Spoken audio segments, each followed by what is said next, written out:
Good morning, everyone. It's great to see you. Entitled my topic is The Good, the Bad, and the Ugly of Disclosure, because there are elements of disclosure that sort of take into all of those aspects, including the word disclosure.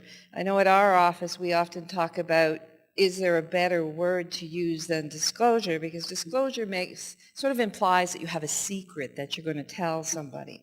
So putting that word aside, we're going to take a good look at this disclosure and decide for ourselves whether it is what you want to do or you don't want to do. So the first thing that we're going to look at is that you have no legal obligation to disclose any information about your disability to an employer unless it is likely to affect your performance or ability to meet the inherent requirements of the job, including the ability to work safely and to ensure the safety of others. Now, what are inherent or essential requirements of the job? Those are those things that, they put in the ads that say, you must have a driver's license, you have to lift 50 pounds, those sort of things. But keep in mind that sometimes those inherent requirements are things like taking minutes, and you may not be able to do it in a typical way because your disability gets in the way, and you might be able to do it by recording it or doing other things. So keep that in mind. If you do choose to disclose information about your disability to your employer, I want to tell you what the most important issues that you need to disclose are. The only things that you need to disclose are related to any accommodations that you need to ensure that you have a fair and equitable selection process. So that's in your interviewing. You may need someone to do some interpreting for you, for example. You also, and also on how the disability will impact some of those aspects on that inherent requirements of the job, and any accommodations or adjustments that you might need to complete those requirements of the job. You do not need to disclose any specific medical or personal information about your disability, because keep in mind it is against the law to discriminate against you on the basis of a disability. So what are your rights and responsibilities in disclosing? You have the right to the confidential and respectful treatment of your information about your disability. You have the right to access information about the organization's equity policies, practices, and strategies. You have the right to request information from an employer about the collection of personal information, including the information about your disability. And most importantly, you have the right to find out how they're going to use that information within that organization. And you also have the right to choose whether to disclose your disability at any point while looking for work. You have the following responsibilities in relation to disclosure.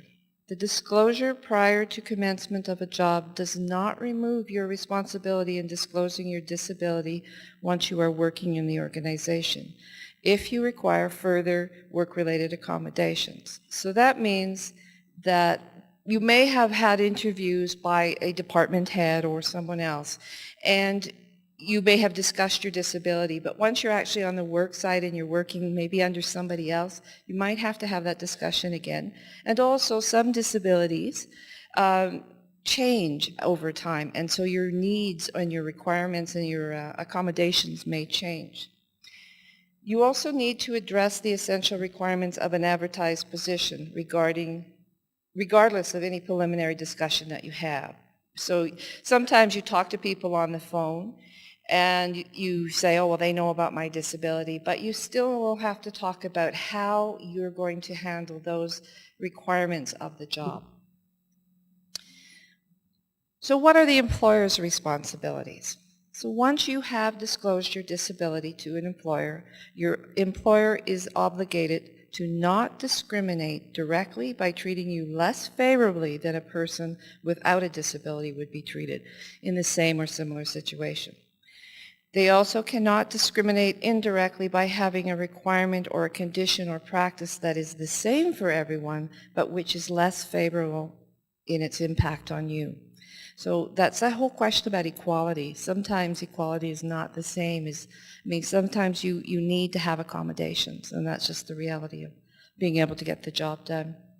Make reasonable accommodations to you where required, and avoid and prevent harassment of you based on your disability. So what's the privacy around that? Your information about disability may involve very sensitive and personal information. So that information that you provide to your employer must be treated appropriately. In order to share information with any other person within the organization, whether it's human resources or any other department head, they must have written consent by you to do so. Okay, now the big question is, how do you disclose? This is really a big question for many of our clients because, first of all, whether to disclose or not is the biggest issue, and then how do you do it after that? So remember that disclosure is a choice that you make whether to tell another person or an organization about your disability. So the guide that I'm going to lay out for you is going to help you do that. The first thing that we tell people to do, similar to creating your own brand, we tell people to create a disclosure plan. This plan, whether you're going to disclose or not, is important because things can happen which makes disclosure important for you to do at some later date. So the first step is to make the decision to disclose or not to disclose. Some of us have visible disabilities, and those disabilities, it's pretty hard not to miss that you have a disability. For some of us that we have non-visible disabilities, we may or may not choose to disclose. And a good number of us have a combination of those. At Champions, we know that almost 85 to 90% of the clients that come through our door have multiple disabilities. And it's often the ones that are less visible that are the greater barriers to getting work or keeping work. So when you're making your decision about disclosure, you should consider the following reasons for and against. The reason for disclosing a disability would include it generates trust and an open relationship with your employer, and it allows you to discuss the most effective workplace adjustments or accommodation strategies. If your disability is visible, you can deal with misconceptions and show how working with a disability is just business as usual. If there's a crisis related to your disability, it may be difficult to implement work-related adjustments or accommodations quickly unless you've already disclosed your disability. If your disability impacts your work, an employer may perceive this as poor work performance. I want to just tell you a little story about, because I'm an employer as well, and we've certainly had individuals who have had learning disabilities who have not chose to disclose. And sometimes we've sort of thought to ourselves, well, there's something wrong here because the process of learning is taking a very long time. And we certainly put the question to the individual, and sometimes people don't even know they have a disability in terms of a learning disability. But what happens is, as an employer, you begin to look at it and you think, this is either someone that's deliberately not doing as they're being asked to do, or their performance is really poor. And so you start to look at termination, whereas if there had been a disclosure, you might have had the opportunity to work differently with that individual. If your disability could reasonably be seen to cause a health or safety risk for other people in the workplace, failing to disclose this risk could breach some obligations under the Occupational Health and Safety Act. I have a statement down here that says what employers have said, and I want to hold off on that one and talk about that in a little bit later. So I'll just move forward.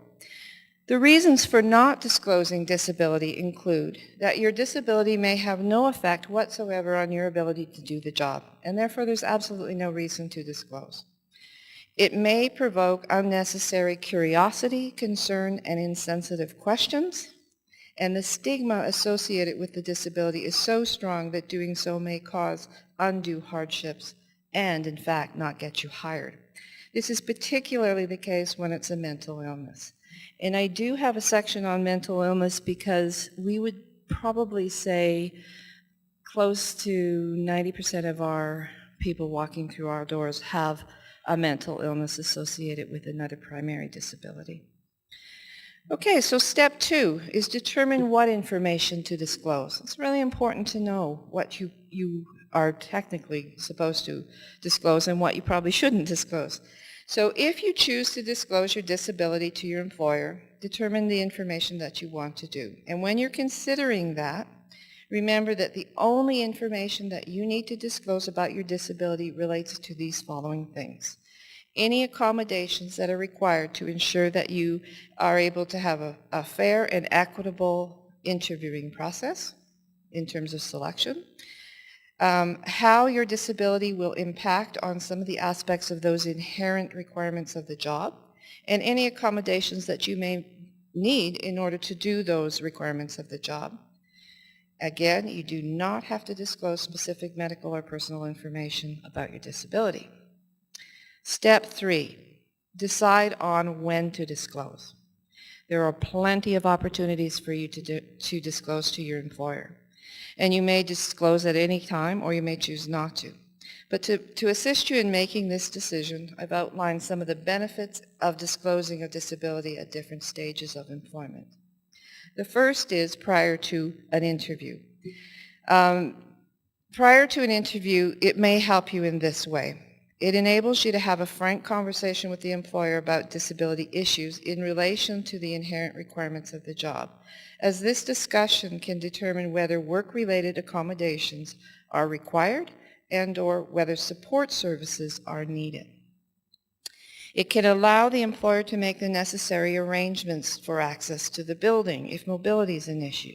You'd be surprised, maybe many of you aren't, but I was surprised. I was looking for a building and looking for accessible buildings. There's plenty of inaccessible buildings in the city of Calgary still today.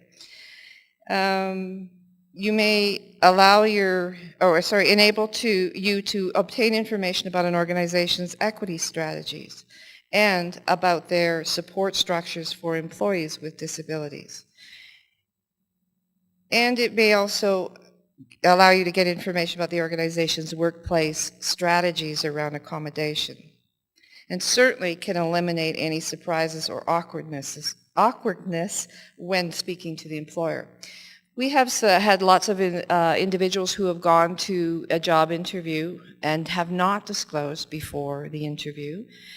Some of them walk through the door and the response is immediate. They walk out of there feeling really, really awful. And so it's kind of one of those things you have to consider. Is it best to just put it in place before the interview and get it out of the way?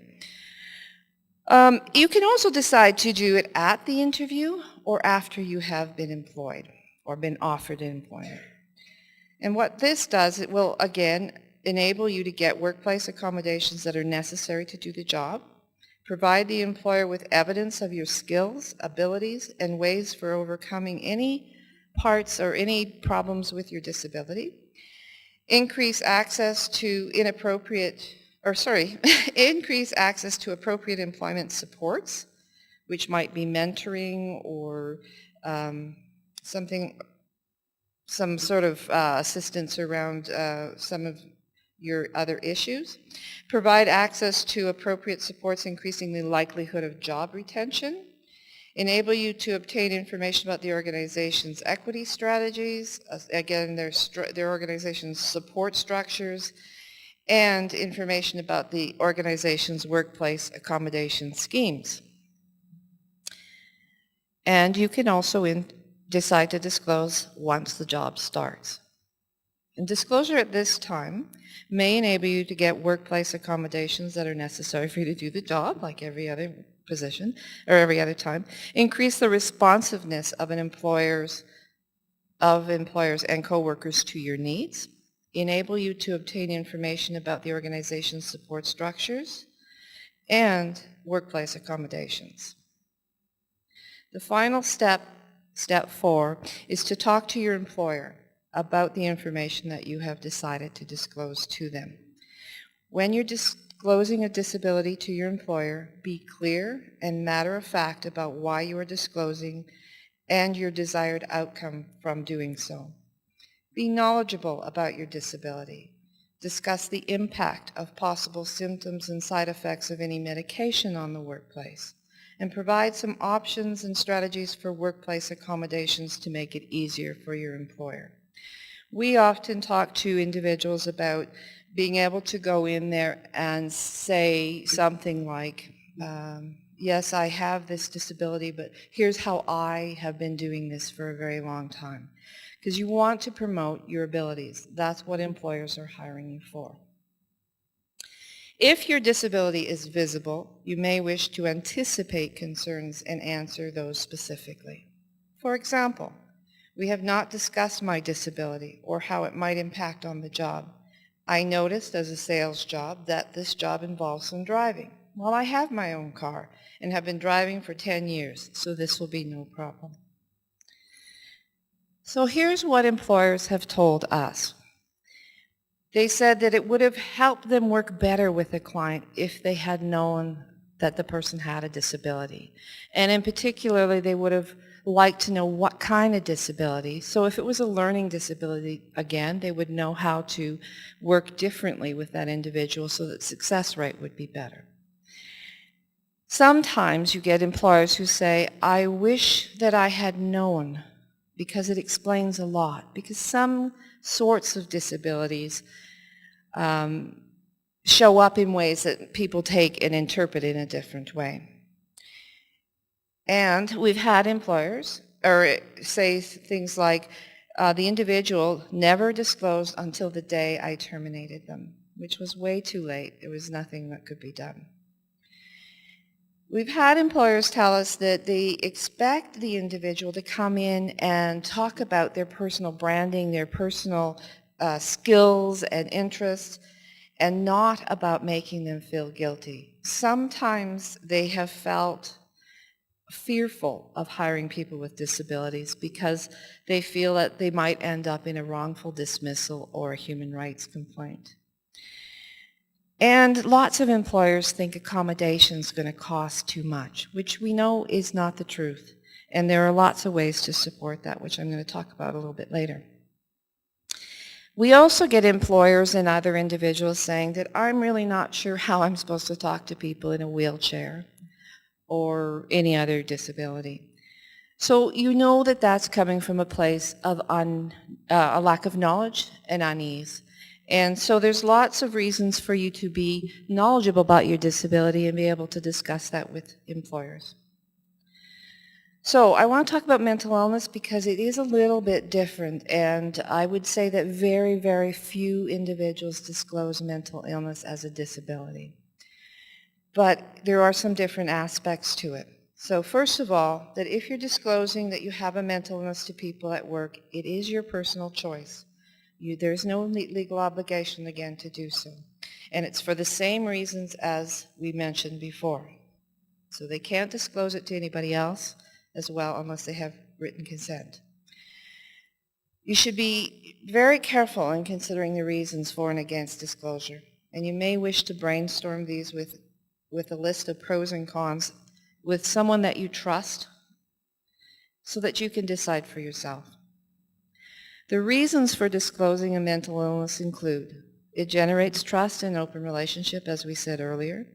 It can deal with misconceptions and show how impacts of working with a mental illness can be minimized. If you become unwell, then work-related adjustments can be made quickly. If your illness impacts on your job, an employer may perceive this as poor work performance rather than considering the impact of your disability or illness. If symptoms of your illness could reasonably be seen to cause a health and safety risk for other people in the workplace, failing to disclose it could cause you problems. Reasons for not disclosing your mental illness would include that it has no effect on your ability to do the job. People might respond in a stigmatizing way due to the lack of understanding about mental illness, and disclosure may provoke unnecessary curiosity, concern, and insensitive questions. So what information would you disclose?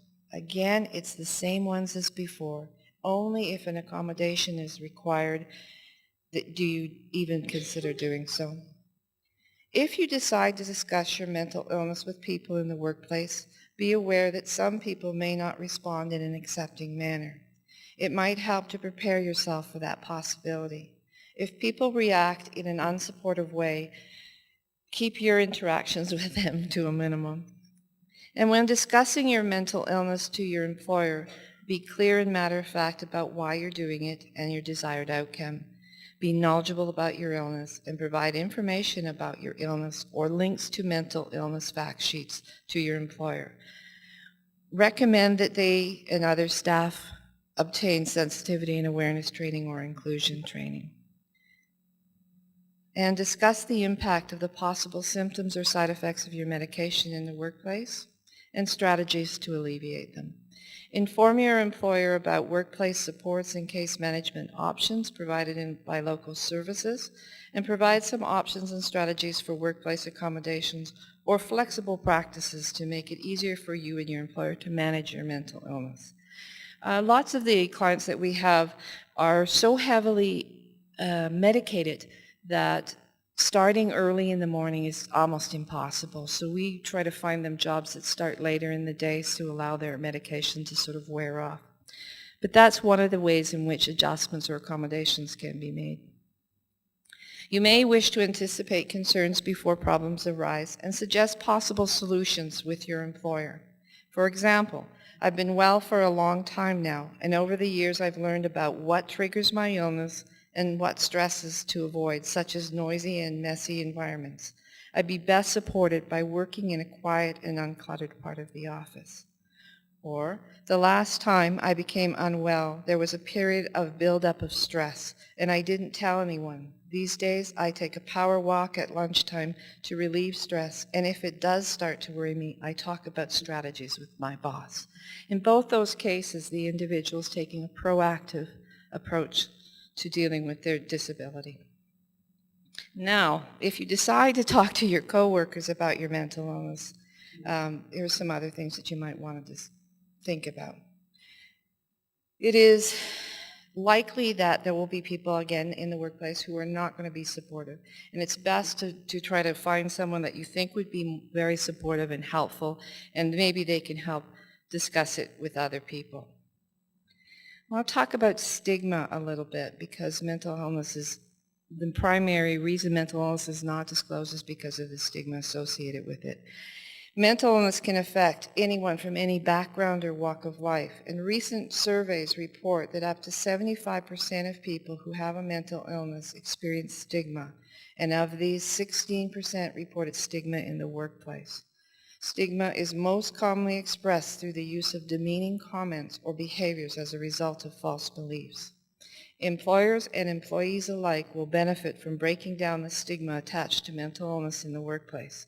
Removing the barriers to education, open discussion, flexibility, and acceptance will ultimately allow those needing support to seek and receive it. So we know what stigma is, and it creates a horrible climate for people to work in. So we need to help people to not be afraid and to avoid the fear of being labeled. Many employers and employees have false beliefs and fears about people with mental illness, and assuming that they are unproductive, unreliable, violent, and unable to handle workplace pressures. Such beliefs are false, unwarranted, and are examples of stigmatization. So how do you deal with stigma in your workplace will depend on the circumstances and resources at hand. And ideally, every organization should not tolerate it in the workplace. But however, every organization is different, and you may need to work with them yourselves in terms of providing opportunities. But when you feel that you have been stigmatized in some way, keep a written record of incidences when they occur with the dates, times, and locations and names of witnesses.